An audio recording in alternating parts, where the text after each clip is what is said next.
Thank you. It was on the essential practice awakening factors, two of them. One of them was concentration, and the other one is insight, or we could even say mindfulness. Concentration and mindfulness, these two. And I was teaching recently to a group I don't normally teach to, and the group had a really strong reaction, which is not typical, and said, wow, you're just not staying on the breath. And this is making this very confusing. And our practice is just breath awareness practice. We just concentrate, absorb in the breath. And I don't. I go through the jhana states. I don't stay in just shamatha. And so there was a lot of discussion about this isn't just pleasant.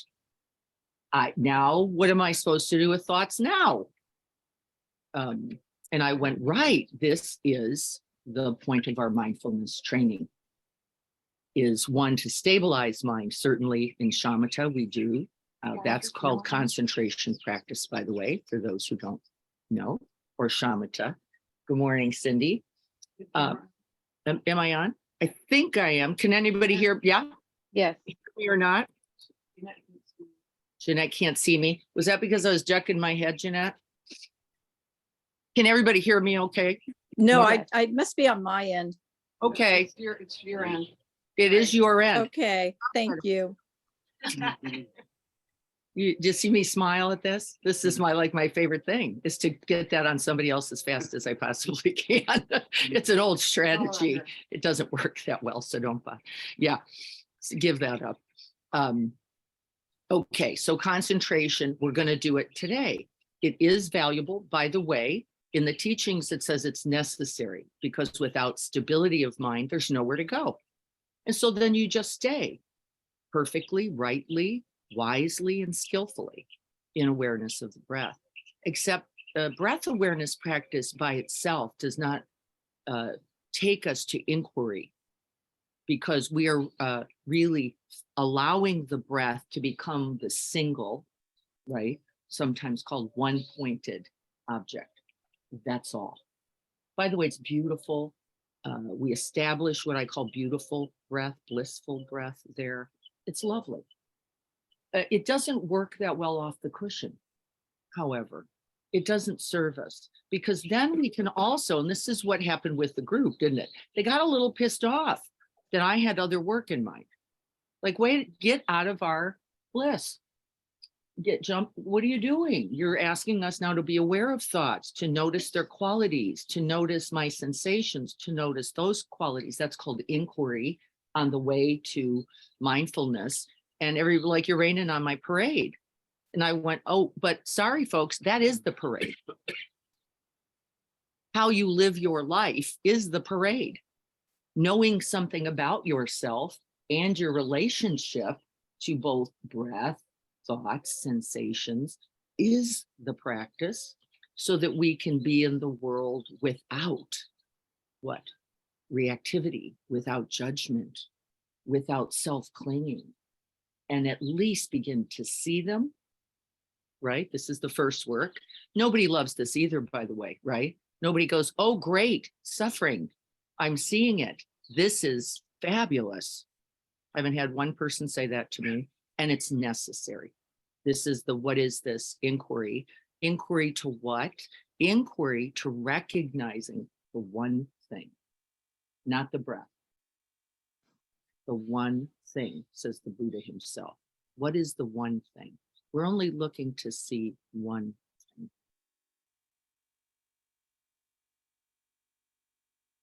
The cause of suffering. The one thing, not the 25 things. We're not actually looking for the cause of happiness. We know directly that from recognizing the cause of suffering, our human selves will not choose it. To go, no, not this. This is not the path. This is not the way. This is not skillful. This is not kind. It's not of service. There is no benefit. And so, says the teachings, abandon. Like, I better knock that off. Not working. Now, who's still doing, I'll put my hand up, who's still doing the things they know cause suffering? My hand, I have a big hand. It's right there. I'm still doing it 30 years. I'm still doing it, except you know what? I'm getting smarter every day. Really, literally, every day I go, oh, there it is again. That's it. Oh, there, righteousness. There it is again. And I see the suffering. Oh, there it is. Arrogance. I see the suffering. Oh, separating self from others in diminishment or in grandiosity. There's the suffering. So I'm pretty well tuned. If anybody wants to know the causes of suffering, I can name about 40 million. I know them. I'm not quite there. And I'm honestly, I'm working on recognizing them sooner and with compassion for myself. This is going to be lifetimes. Compassion for myself. Choosing non-suffering. Choosing non-suffering. So do you know what I'm saying? Does everybody get it? Is there anybody going, I have no idea what she just said? And if you do, come on, let's talk about it.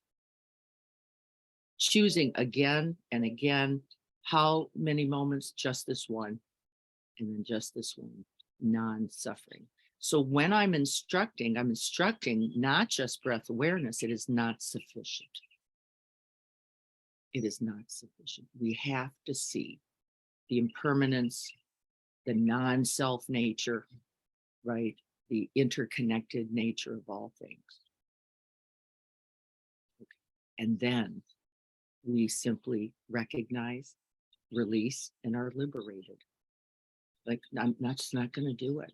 Now, by the way, I've never been so smart, never been this smart, that I actually saw the suffering, abandoned it, which I can then do, because now I'm pretty clear, and then had a brilliant idea about what else to do. It has never happened. Often there's just space. Not this is first, but it isn't because I got genius about what else to do. And that's a lot to put on us, isn't it? Isn't that so much to put? Like, I should become brilliant about I know it isn't this. I know it's not caramel corn. I haven't figured out which vegetables, how many, how often. I don't know how to cut them up. I never liked them cold, right? That's the continuing inquiry and the continuing work.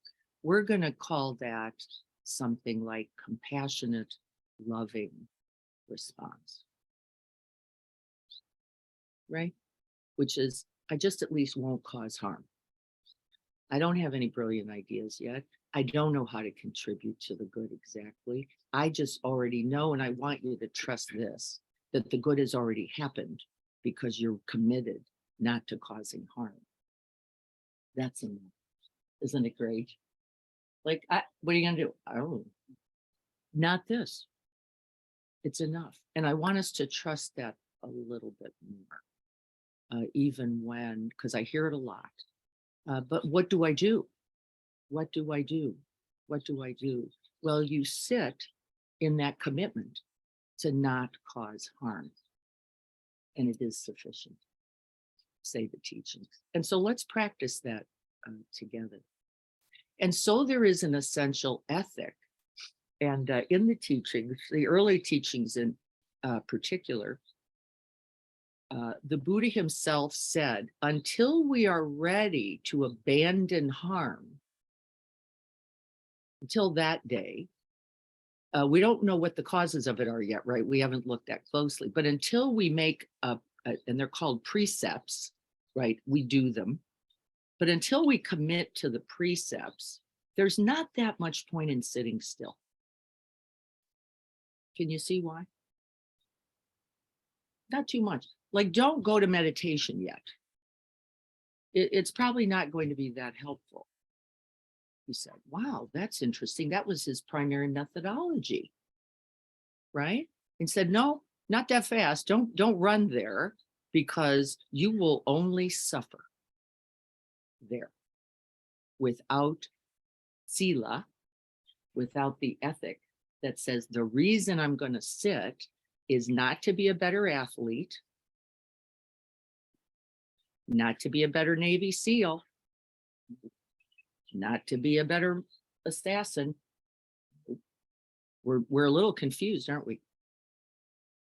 We're a little confused in our culture right now.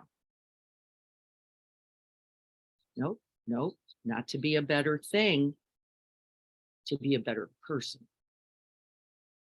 To be a better person. And that Sila says you have to begin with the essential boat that then crosses us across the to the other shore. And what is that? Least harm. And so I'd like us to remember that every day. That's the boat that we're going to stay still in, that we're going to rest in, that we're going to move across toward waters in. And if we don't have that boat, we don't actually, the practice will fail us. And then we'll call it fail. We'll call it fail. Does that make sense also? We haven't talked about this in a while, and the other group helped me come to that because they wanted something. They just wanted a pleasant boat. And that's not the reason we're here. And so if for some reason at the end of the practice, someone says this every week, right? That was tough. This was hard. I wasn't staying centered. It wasn't very peaceful. That's actually not the promise. That's actually the work. That's actually the path. And the seeing then of what is contributing to the restlessness, to the sloth, to the greed, to the ill will is the, and without some kind of stability of mind body, there is no hope. There is no hope. I'm going to check on Chad and then we're going to say. I wanted to say that first because I want you to get the idea about what's the point of it. Anyway. Di, Yes. it's Robin. You're up. So I've been doing this group therapy for anxiety and depression. And one of the things they're always saying is to feel into the body and then identify your feelings. Yeah. But I'd squashed my feelings for so many years that I've heard it over and over and over again, but I had no idea how to do it. Right. And we do it a lot and we say it a lot in meditation. So I think it's like I've sat in meditation for a really long time and I get tons out of it, but I never knew how to identify what you're talking about. Yes. Like, right? Yes, that's right. And we want to be careful, Robin, even about the word feelings, because I don't actually like running to emotions. I think that's dangerous business. It's a neighborhood you don't want to go into alone. I actually, True. I would actually hang out with body sensations. I think it's a gentler, kinder, more reasonable beginning. So emotions, wow, that's big territory. That's like Mount Everest. Big territory. Right? And I think just knowing we have cold and warm feet and our hands are a little buzzy and there's a little scratch on the right side of my temple, I think that's a beautiful beginning. Yeah, because it just brings you into self. That's brings brings you- you into the body. Yeah, brings you into inside instead Yeah. of outside. That's right. Instead of focusing on all those other things we think are our problems. I think that's the reason. Otherwise, it's easy to that name makes sense. those things, right?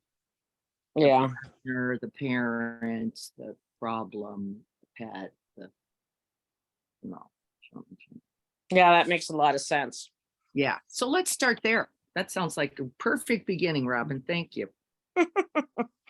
So establishing the body, that simply means beginning to turn one's attention towards the sense of the body sitting here. That was actually the first instruction.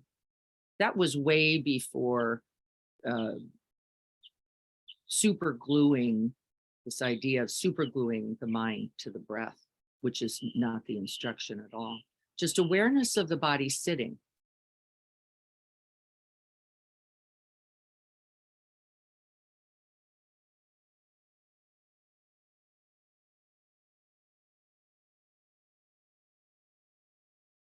And as we are attending to the body, Pema would say, we're inviting the heart mind of bodhicitta, and the early teachings say, remembering our commitment to non-harm.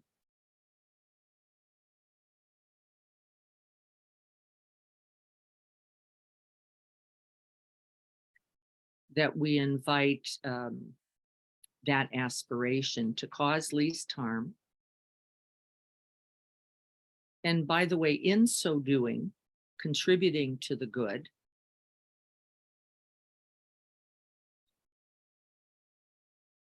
That's kind of cool. Like, it's not what you do. Actually, it gets to start with what you're not doing, not causing harm. And that actually means definitively towards oneself as well. And then our ultimate aspiration is the Bodhisattva vow, that we do this not only for our own happiness and well-being, not only for the happiness and well-being of those we love, but for the happiness and well-being of all beings everywhere without exception over the 3 times. Wow, that's a lot of people, past, present, and future.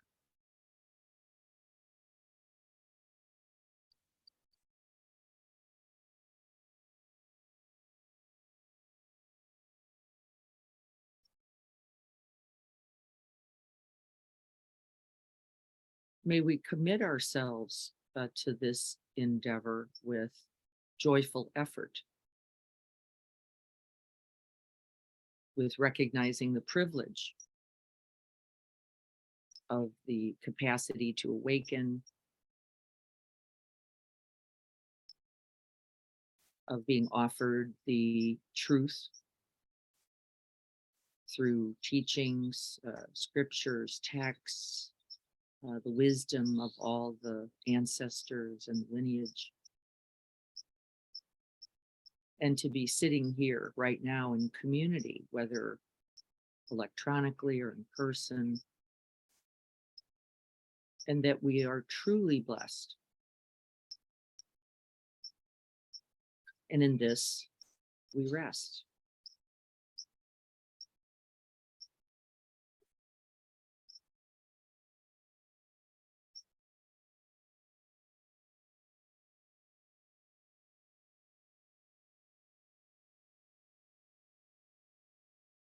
So we built the boat, and now we're going to float. So just establishing the body with some ease, inviting the alertness of mind.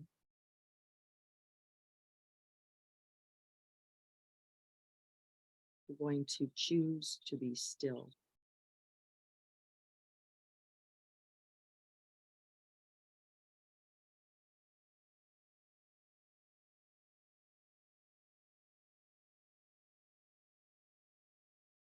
And in that stillness, as we are turned towards the body,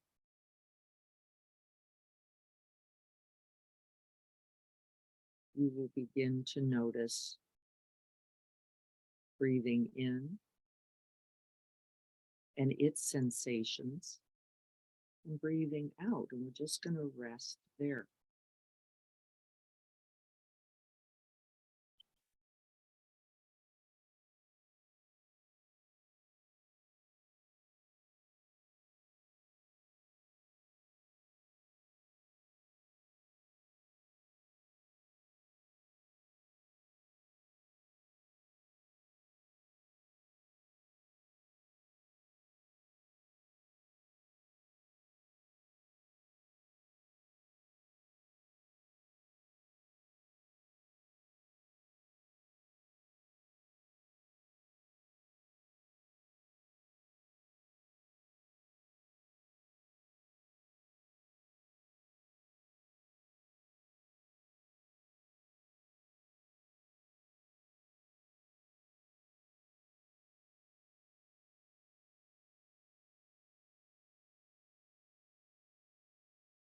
We're establishing the one object as the breath.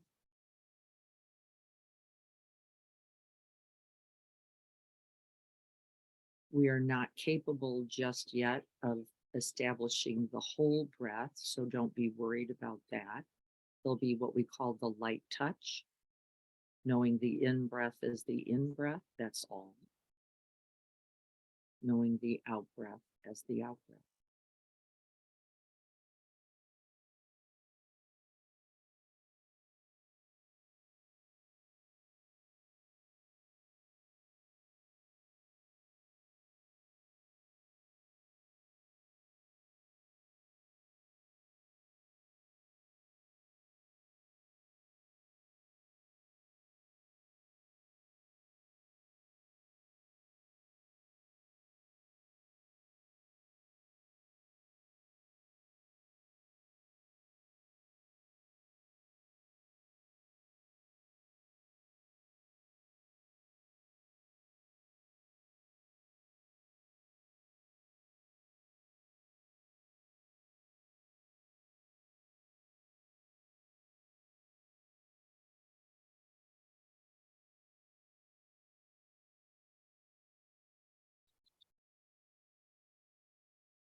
This is simply breath and not breath. And in noticing the movement from the breath, we smile and commit ourselves back to the breath.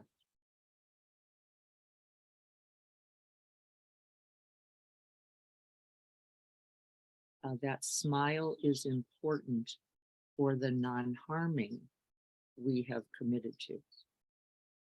It's not just a nice idea.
Making more contact with the breath with each breath.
The thoughts arising, for example, like sensations or sounds, are not a problem at all.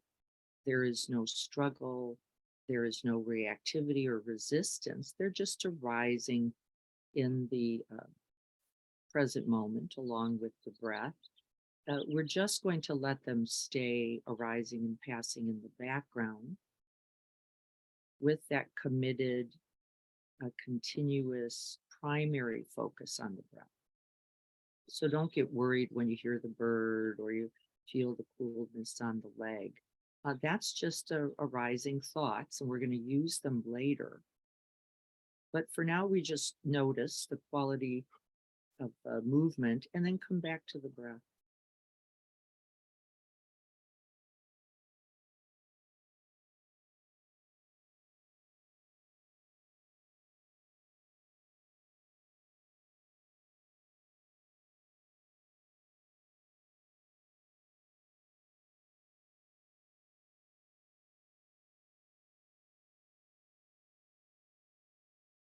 And now we're going to expand the sense of knowing the in-breath as the in-breath and the out-breath as the out-breath. We're going to see if we can cultivate continuous mindfulness. This is a slightly different instruction. Can we capture the breath at the beginning, stay with it through the arc of the breath, and make contact with the breath at the end?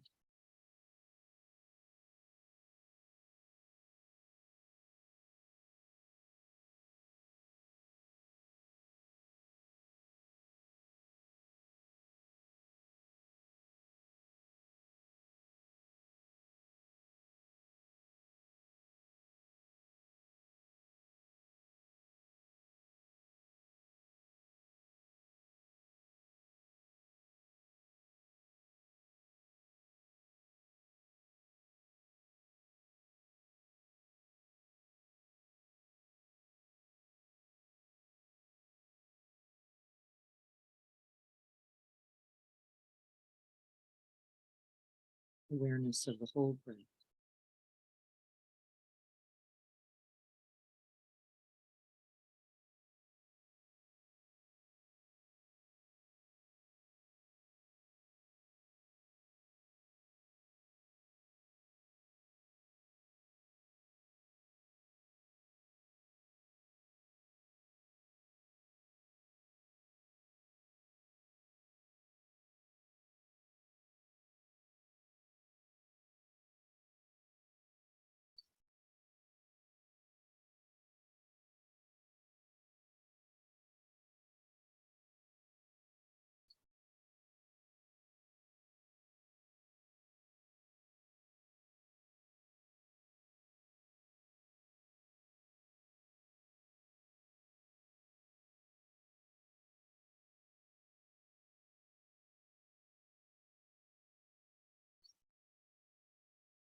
If you're just thinking about the breath, the practice will begin to become challenging.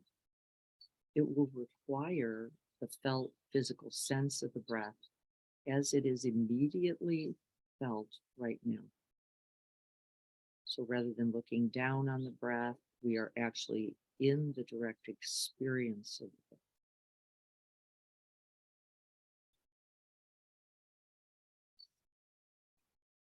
I call this getting closer to the breath.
Contact with the breath then begins to become beautiful. We ride the waves of the breath, feeling the rise and fall, the beginning and the end.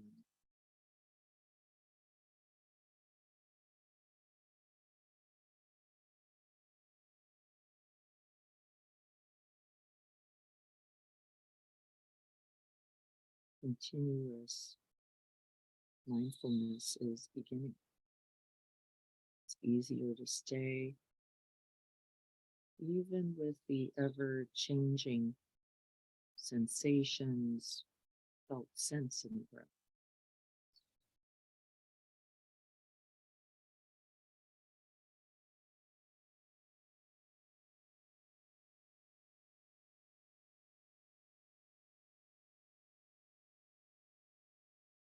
We begin to recognize that the stability is actually our cultivated mindfulness. And we begin to move from breath awareness to awareness of the breath. Awareness itself, bright, radiant, shining on each aspect of the breath.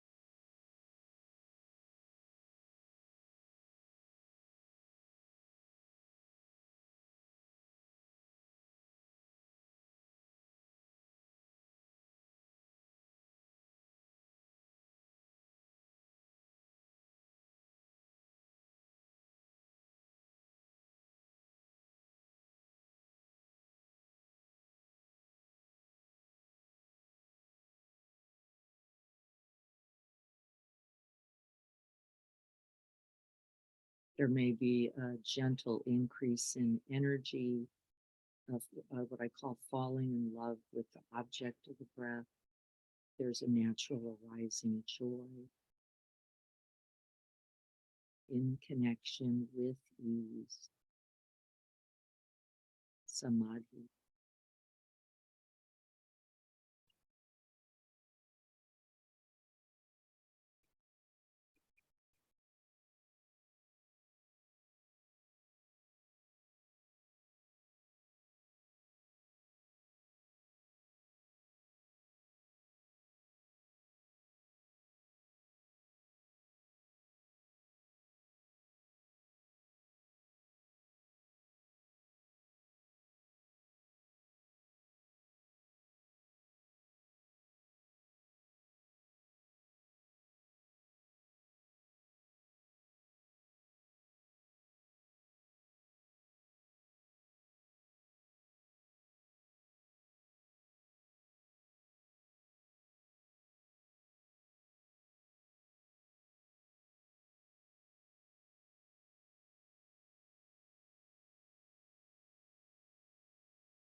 Awareness itself continues to grow bright, and then can eventually, the breath experience itself begins to fall away, leaving that radiant awareness itself, that stability of mind.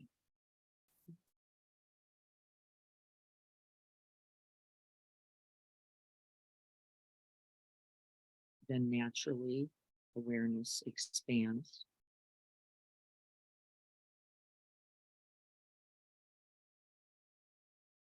to include, for example, sounds.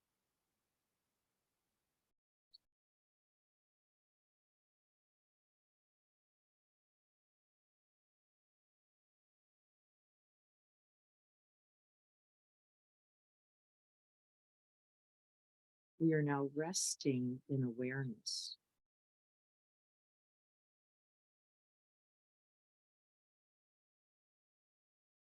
practice knowing the breath as the faculty and then opening now to know sounds.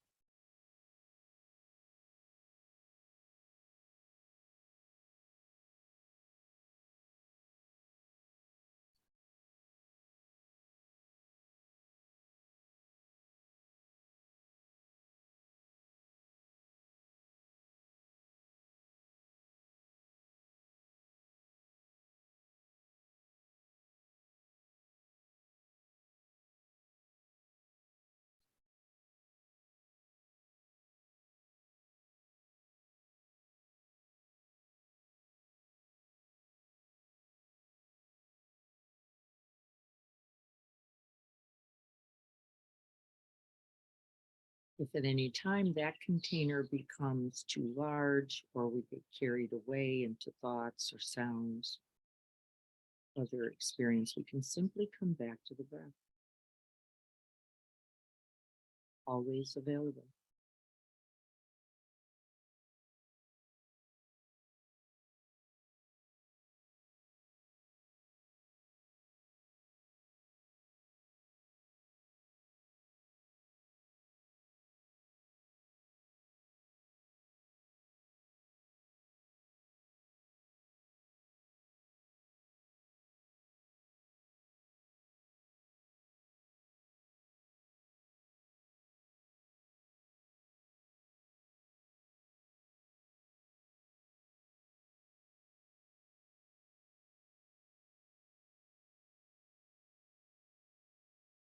And then opening beyond the body, the breath, and sounds to include resting in awareness itself, that vast sky-like quality of mind.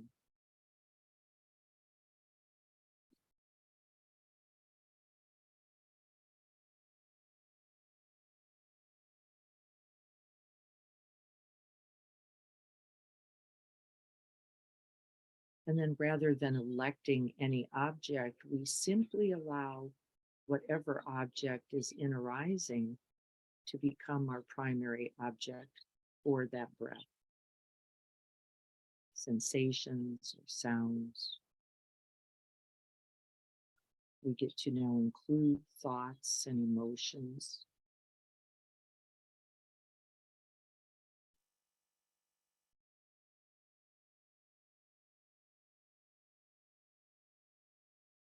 As they too arise and pass.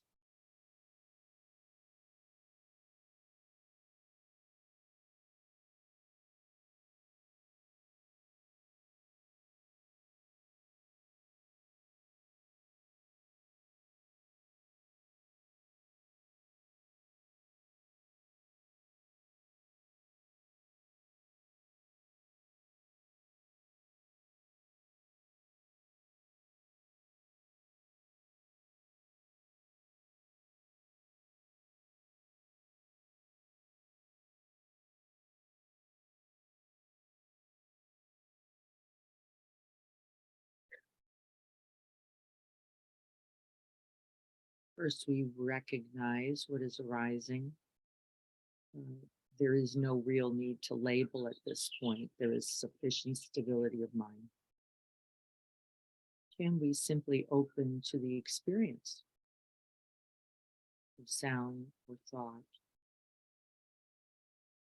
emotion or sensation?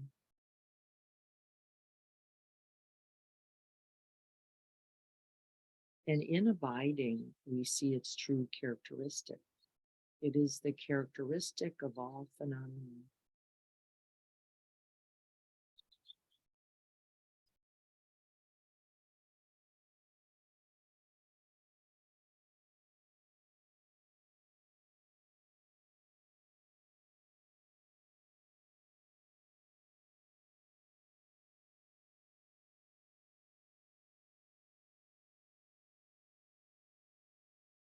I frequently call this resting in the ocean of awareness, noticing the waves.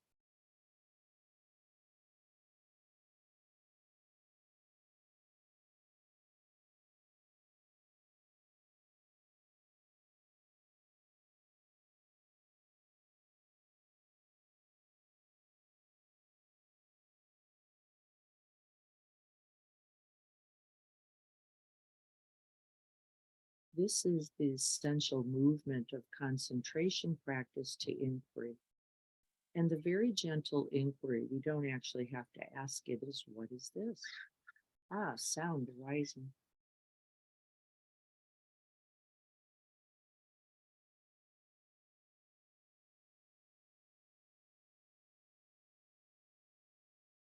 And see if with that inquiry, it doesn't invite that curiosity, that non-judgment, that desire to move closer.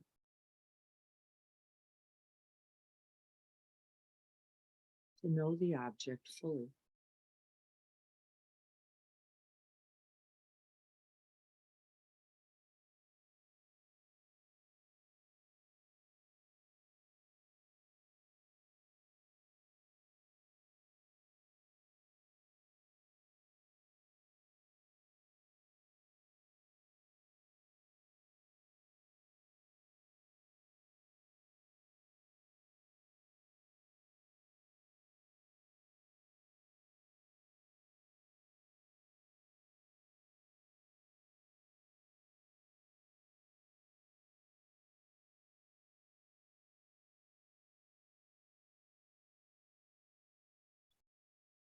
We invite this awareness back to our own heart minds.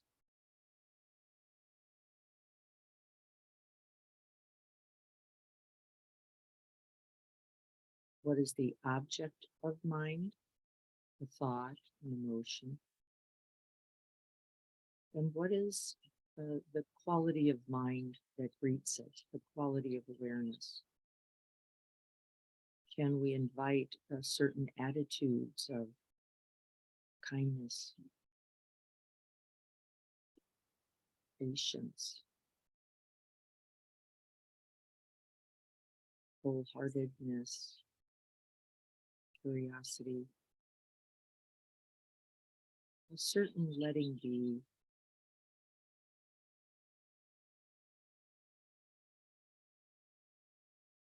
with each arising?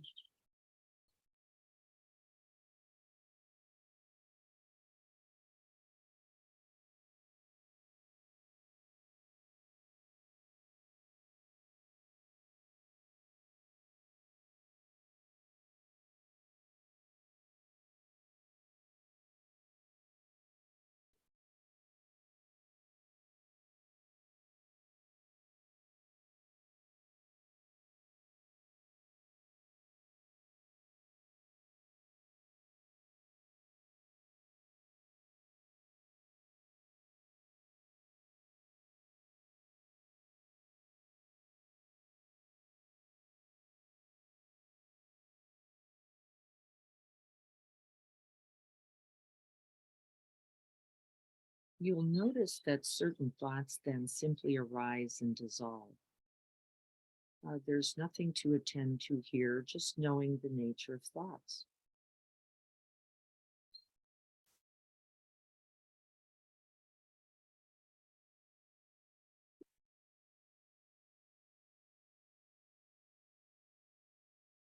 Or emotions.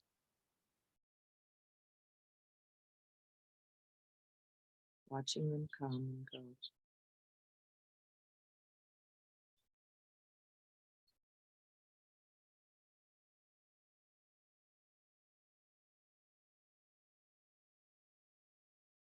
Other thoughts will have hooks or thorns. We will self-identify, we can fixate, and this becomes another beautiful inquiry. What is this?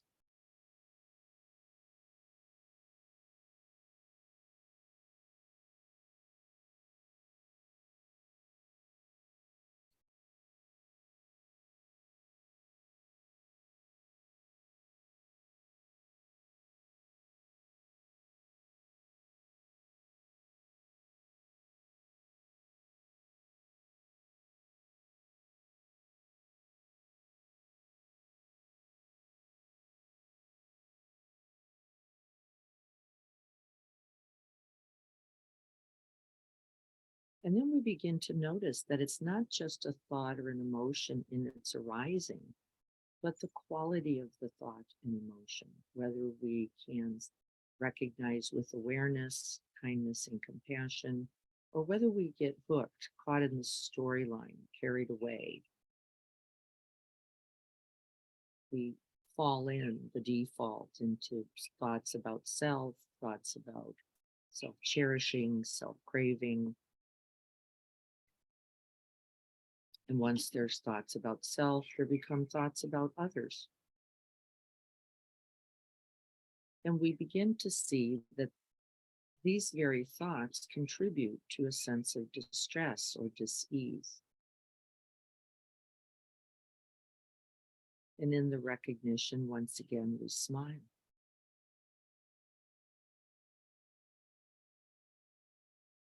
And come right back into the body, into the breath, and begin again.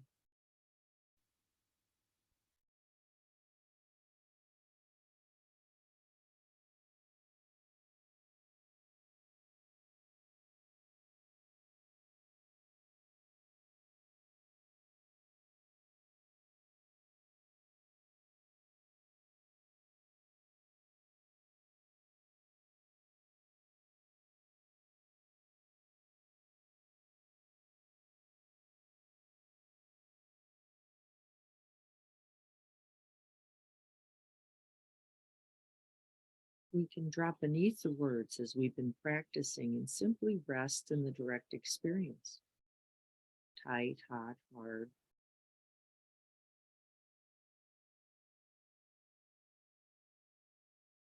And this is where we can move from inquiry to a response, rather than continue to suffer. We can free ourselves first by mindfulness itself. Oh, I'm seeing what's happening. And then by making an offer.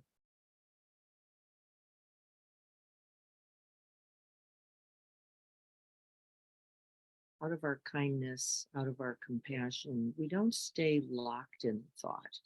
We don't keep spinning the thought. We come home to the refuge of the body and the breath. And we offer our own good hearts.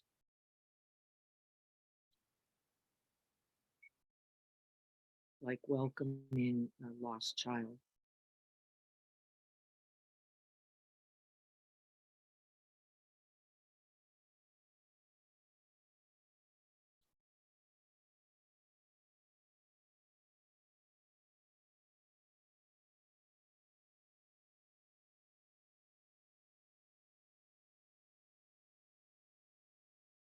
We do not mistake at this phase in our practice the thought for ourselves or the emotion. We recognize that our true nature is that awareness itself and its loving response.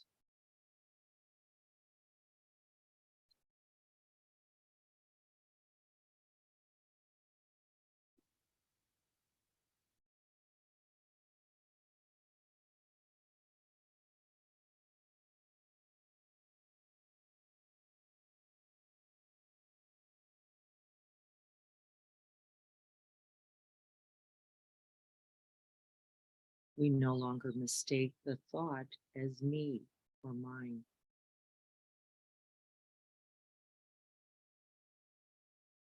But rather simply phenomenon arising and passing in that vast, open, loving field of awareness.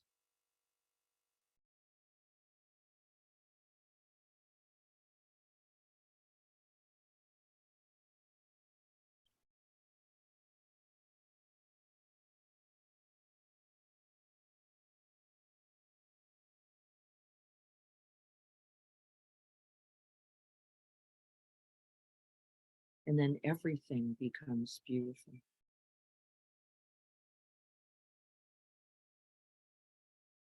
The sounds, the thoughts, the emotions. Because they invite that open heart.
Perfect time.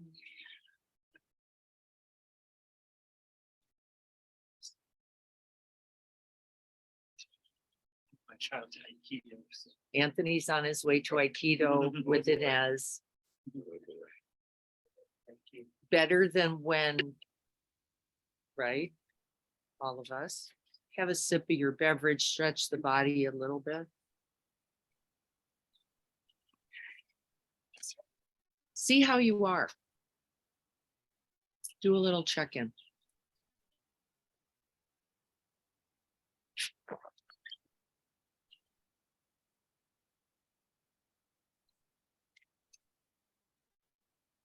Oh, so all those meditation instructions are not random.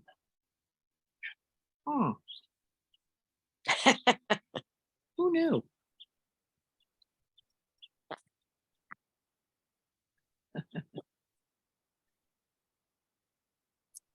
And so, what did you notice?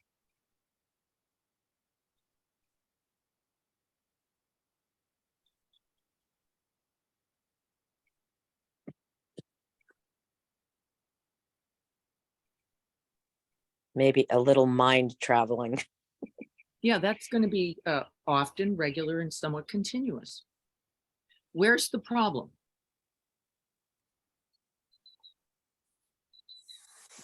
Where's the problem? That When is, I create it. Mm. I'm going to ask the crowd over here. There is no problem. There's no problem. Thinking mind is not a problem. All minds think. That's their nature. That's not the problem. Did anybody notice that no mind was thinking at any point? It's not. Nope. We're laughing over here because nobody noticed that. But that also wasn't the problem. That's one of the myths of the practice, isn't it? That somehow that's part of that jhana problem of I get to where the thoughts fall away and then I just want to hang out there. There are moments for that, aren't there? Yeah, but actually there are no thought is the problem, like no emotion is our problem, like no sound is our problem, like no sensation is our problem. These are not, these are just phenomenon coming and going. So what might be the problem with it? We make a problem. Lisa says the hook. What's the hook? Wanting it to be or not be. That's the hook. Because the minute we notice a thought, by the way, it's already here. Now I can form relationship. That's that what is this thought arising? What's the problem? Nothing. Now I simply have infinite possibility. Right, don't I? I can choose to abide the thought. I can let the thought come and go. I can notice the thought in its next thought. There might be even a stream of thoughts. We have triggering thoughts. We have looping thoughts. We have thoughts that we think are ours. Woo, that's a tough thought. The selfing. Yeah, exactly right. Right. We turn that thought into something about me, like the story of me. You are not having one original thought, by the way. Not one. Thoughts about wanting, thoughts about not wanting. Thoughts about liking, thoughts about not liking. Thoughts about me, thoughts about not me. These are the thoughts. They're actually not that interesting when we start to recognize what we're doing. We're really orating our preference most of the time. Other than recognition, this arising, oh, sound, or, right? Everything else mostly that we're doing is noticing our relationship. Oh, I like this one. I want to keep this one. I want to develop that one. I'm feeling good about me here. Right, that's, we call that self-making. Renee's written the selfing nature. And thoughts as well as emotion, particularly thorny, sticky, aren't they? Because it looks like this body, mine, separate from Greg's over there, And then it looks like my thought, separate from Greg's over there. Actually, there's a lot of research that says that's not true either. A beautiful article recently written that I got a chance to see that said, if you're sitting in a room with someone, you're probably having similar patterning of thoughts. So be careful who you sit with. Yeah, didn't you? Yeah, that could be an instruction. Careful who you're sitting with, But not the plants. not the plants, and that plants do it too. I just sent out an article to some of the board about the fact that plants, I'll tell you the study because I found it so fascinating, and it has to do with this practice, that they lined up tomato plants in this study, and then they took and they measured them by mycorrhizae, right, nature of the resonance, fMRI-ing of the plants, and it was happy plants, right? And then they take a plant and they kill it in the room with the other plants, and the reaction of the plants in their separate containers is dramatic. Wow. Yeah, is that amazing? And so now, by the way, it has Dan Siegel's using those kinds of studies, by the way, in his book Intra-Connected, to say, whoops, folks, we better rethink mind. We better rethink mind. And is the brain required for it? And maybe not. Maybe some sensing, experiencing system, but this idea that the brain is required is interesting. And so then forming the relationship becomes the point, doesn't it? What is the relationship? And what's the relationship not to the tomato plant? What's the relationship to our own thoughts? Would you notice? And Robin, what you were just saying is what we're often doing, which is stop thinking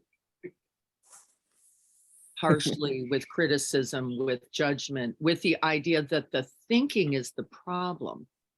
But we've got to be so careful, because then we'll do nothing but self-flagellate and self-loathe. This is not, not skillful. That critical voice. Noticing it, if you can, could be of benefit. Even recognizing that there is one who then becomes critical or judging or condemning or feels failed, or right, that can, if we cannot then right become lost in the self story, if we can stay in awareness, this is the work. Recognize, oh, and then I went into, look, there you did it again. Can't you just keep your mind on the breath? You know, who do you think you're, just failed? And right, this is where all the problems begin. As we are unkind, as we are greedy, as we are ill-willed towards ourselves, so we will be to others, including tomato plants. This practice also a little bit like a rain practice. Well, there are aspects of rain, of course. Yeah. So it's funny because I was noticing things like in a moment I was just investigating where am I judging? Mm-hmm. And, Mhm. sometimes it's really obvious to me too. Yes. In Lisa's saying this feels a lot like rain, which it is. There are some subtle differences that were not worth discussion today. The problem I have with the rain practice is there's usually not sufficient stability of mind to do it. And so we get all caught up. We love the antidote, which is the rain, but we don't like the practice to get to it. So we just want to go. Make it instant. Yeah, we like instant rain. Yeah. McRain, we might call that.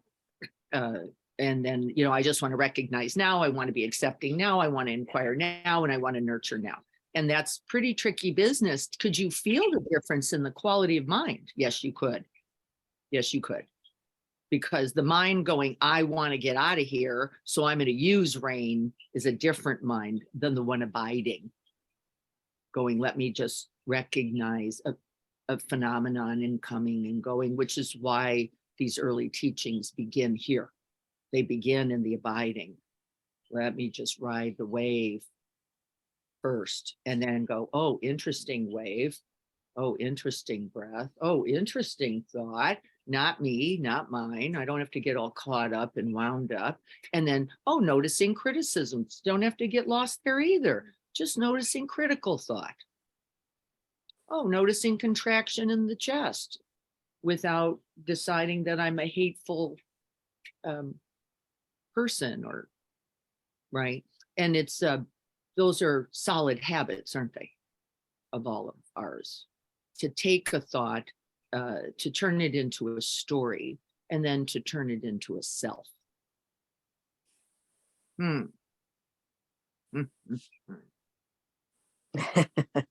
Yeah, chuckle, chuckle. Chuckle, chuckle. That's suffering, boy. That is It's the suffering. it's so familiar. Don't mix it up with you. That's all. Just don't mix it up with you. It's so familiar to us all. It's completely familiar.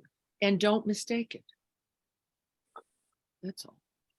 Don't go, there I am, my crazy thoughts, my murderous thoughts, my pornographic thoughts. Remember, nobody's having an original one. So don't worry about that. No, you didn't. No, you didn't. You think, oh, that pornographic thought. No, somebody's got one right there next to you. There they go, in theirs. And these are not, thoughts, remember, are not the problem. The attachment to the thought, the aversion to the thought, the self-making with those thoughts is actually. And we have to keep reminding, don't we? Let me read here. Dennis says, any problem is what you think it is. Yeah, you're making it by deciding that that's something about you. And then we have a tendency to do the other thing, don't we? What's that? To make it something about the other. Rather than making that their auto strategy, their confusion, their distress in being manifest. We go, well, they're just stupid. No, it's all of us.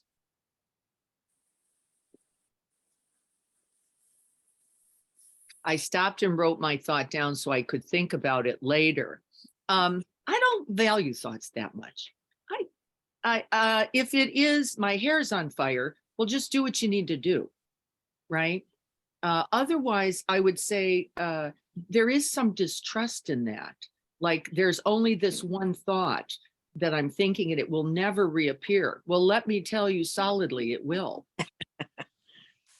It's guaranteed, by the way, in the mind work that we're doing. There is not an original thought. And by the way, they are patterned. They're not just coming the one time. I used to write down poetry. I've told everyone this with Joko. I'd have these amazing, I was in Samadhi, which they all hated in the Zen tradition, by the way, but it was too juicy for me not to do. And so during Samadhi, these gorgeous things would come up, and I'd go into my interview with her and I could see her rolling her eyes already like, oh, good. And I'd go, oh, you have to hear this one. This is so, and she'd go, no. That's not the point of the practice. You're just in bliss. This is not helpful. It's going to end anyway, by the way, which at the time I also could not see. So don't get attached to this thing because this is going. I go, no, you know, what do you know? You're just 80, been practicing for 1,000 years. Okay, no, let me just tell you. She'd say, I don't care how beautiful it is. It's still a thought. I don't care how horrible it is. It's still only a thought. Right? So we have this tendency to think this has got something going on. This is really creative or beautiful or spectacular. I got something going on there. Well, if that is really potentially aspects of being, it will be right there. I guess we could write down thoughts like kindness, compassion, care. but then would it be enough? I have Right? so many journals. So many journals. I look back. at Margie is pages, saying they're this. all brown and gross. I've never looked at them again.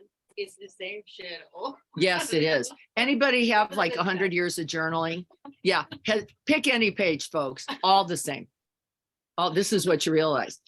The weather's different, but it's just weather. And then, and then I, and then they, and then you pick another year, another page, guess what? And then I, and then they, I actually have a journal from 7th grade. It's identical. Me too, me too. Yeah, identical. I could have written that today. And then he said, and then I did, and then we did, and then I liked that, or I didn't like that, and then they were horrible. Same journal. Mm. So watch the thoughts that we think are important. Oops, I don't know. I do think awareness is important. And I do think awareness of thoughts is important. Knowing a thought is beautiful. Isn't it? And then be watchful. Watch where we take claim, because where we are taking claim, we are also rejecting. Aren't we? See, once we're in that habit, I want this one. It's like picking chocolates. This one I like. I don't like them. And then we start all the shenanigans, don't we? We have strategies around that. I think we have to be careful. And it isn't because we're doing it with thoughts, folks. This is not really. So you pick this thought, I like this one. I don't like that one. Guess where the problem is? It's not there. You like the ones you like, you don't like the ones you don't like. That's not actually what the problem is. Do you know what the problem is? It isn't that. Liking thoughts and not liking them. The problem is we do it with the rest of life. And then I like you, I don't like you so much. And then I buy into that one too. And then I like those people, but I don't like these people. And then I don't like raisins, so I decide they're bad. And I think we should kill all raisins, get rid of them. Now we've got a problem, don't we? Because now we bought in. We bought in to our prejudice, our bias, and our minds as the truth. And this is dangerous. Isn't it? Should anybody be led by that? Be careful, right? Be careful. Because then I got my little tribe over here and all you other folks over there, and we're noticing a little of that, aren't we? We're buying in, aren't we? Easily. You're not me, I'm not you, we're not the same. So I can propagate ill will, harm. But what was the beginning? What did it say? Uh-oh, that's the boat. Sila's the boat. The ethic is the boat in which then these methods are of benefit, non-harming. Right? And so let's be watchful together about this. We all fall in, it's okay. Knowing that you're falling in is good. Isn't it? I think so. What else do we have to say out there?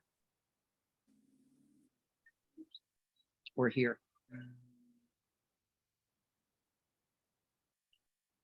The only way I could ever separate, and this is after so many years living in my mind, calculating, analyzing, it feels to me like far more than anyone else would ever bother to do. Only the last few months of finally hearing you separate energy, the vibration of the emotion, that. And the only way I could do that is by having compassion. And that's something I just Yes, had it. that's right. That's right.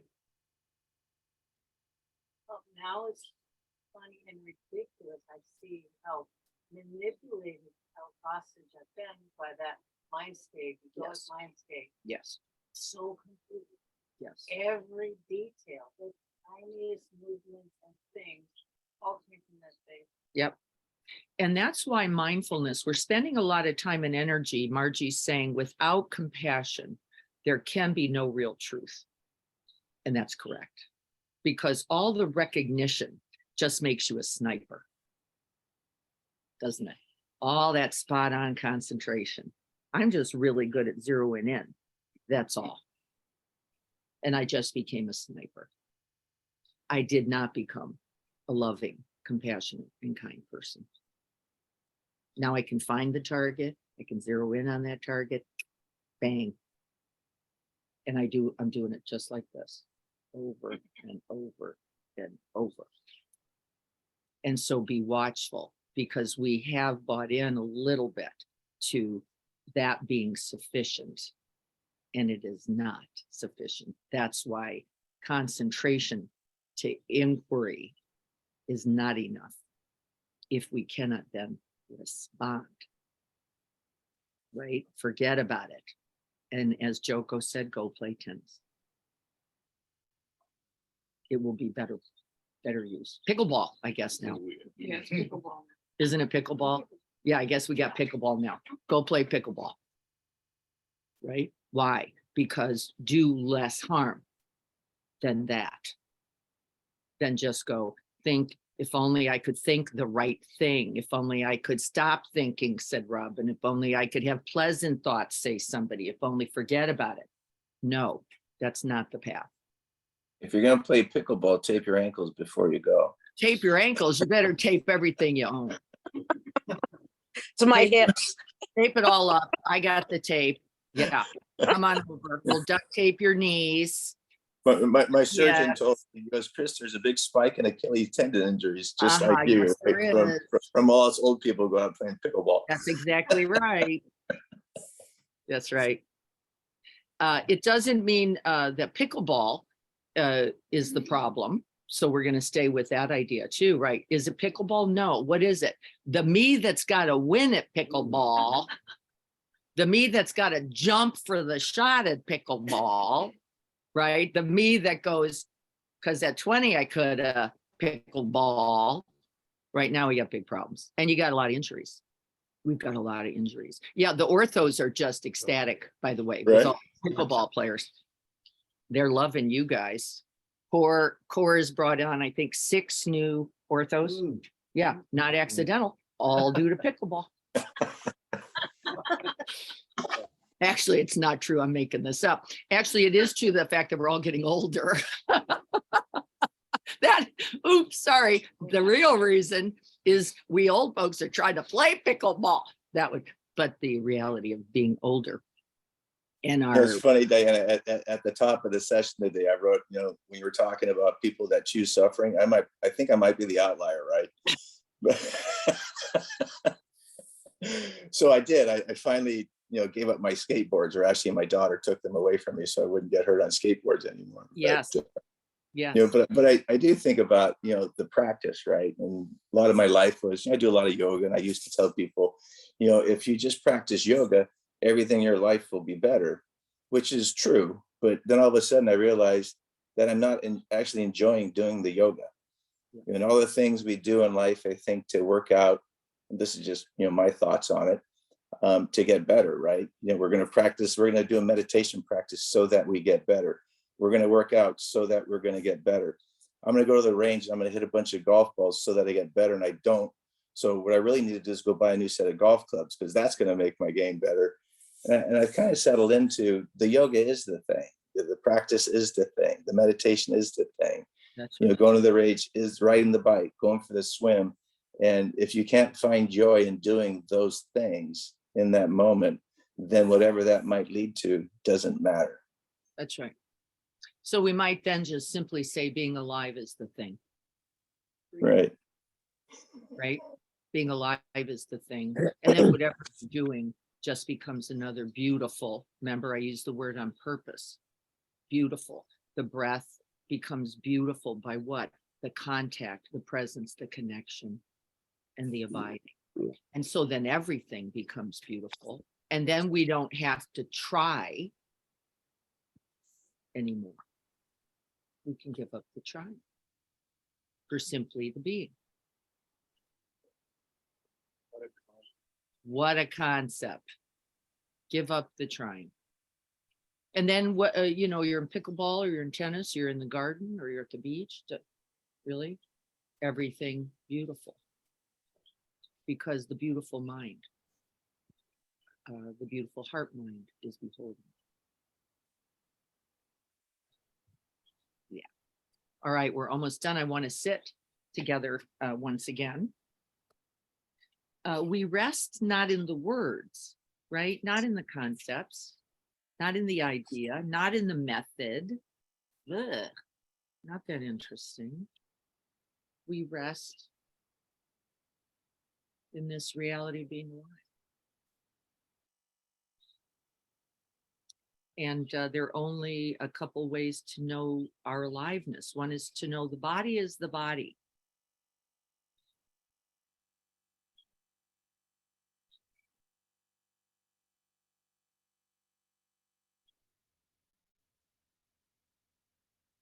And find refuge in knowing the body as the body.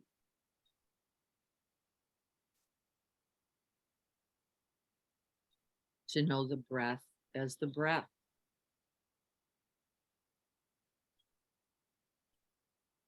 Precious, impermanent, impersonal.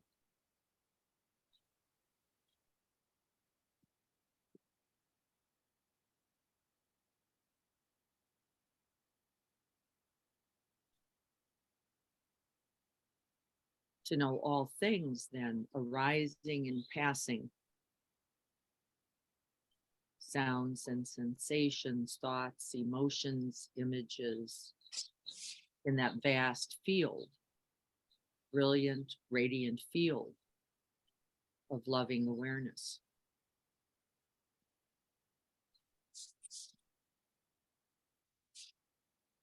All things and all beings.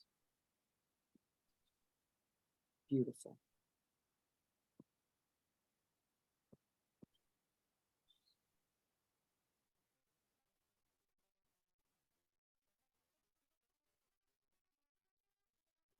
May we dedicate the merits of this practice, its blessings and its benefits.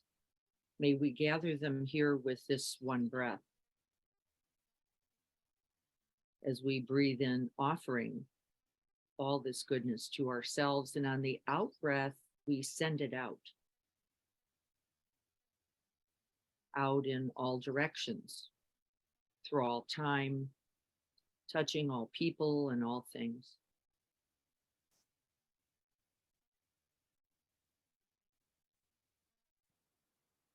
May we all be happy.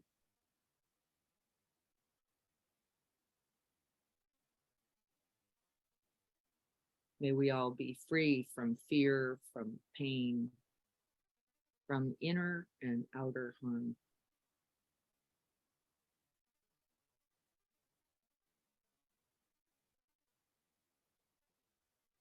May we all rejoice and be glad as we rest in the triple gems. The possibility of awakening, of knowing the truth of this present moment,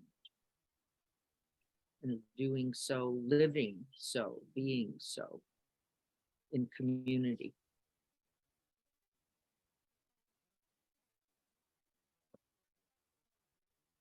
May we rest and dwell in that vast open space of loving awareness,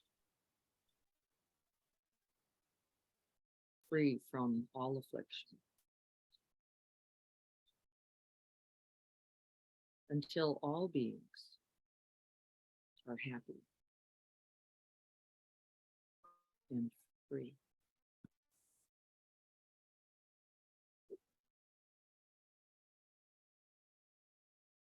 And may this practice this morning, and all practice, may it contribute, and may it continue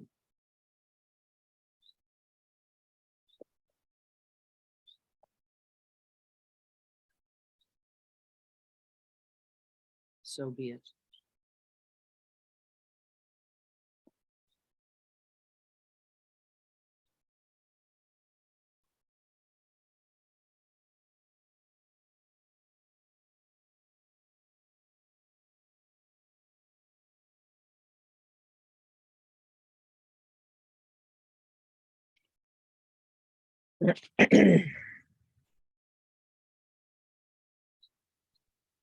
That's why we're here. That's why we're here. Thank you for being here and being a contribution with your loving presence today. It looks like it's going to be a little bit sunny out there. I think we're going to have a lovely day. Please enjoy. We will be meeting on Tuesday, still in chapter 1 of Real Life with Sharon Salzberg. And Thursday, Greg is back. I'm looking at Greg here. Yay. Body's back. Body's back. It's gonna take a little more to get Greg's mind back. But yeah, but he's here and he will be here on Thursday. So please join us then. And next Saturday would be the 22nd. And I will not be here. I will be in Las Vegas. Yeah, my not favorite place with my brother. So I will be there. So we will be finding someone to guide on Zoom. We will not be in the garden for that week, but we will be back this following Saturday. So please join us then, and I'll look forward to seeing you all at that time. Everyone be well. Have a good weekend. Take good care. Thank you. Thank you, Di.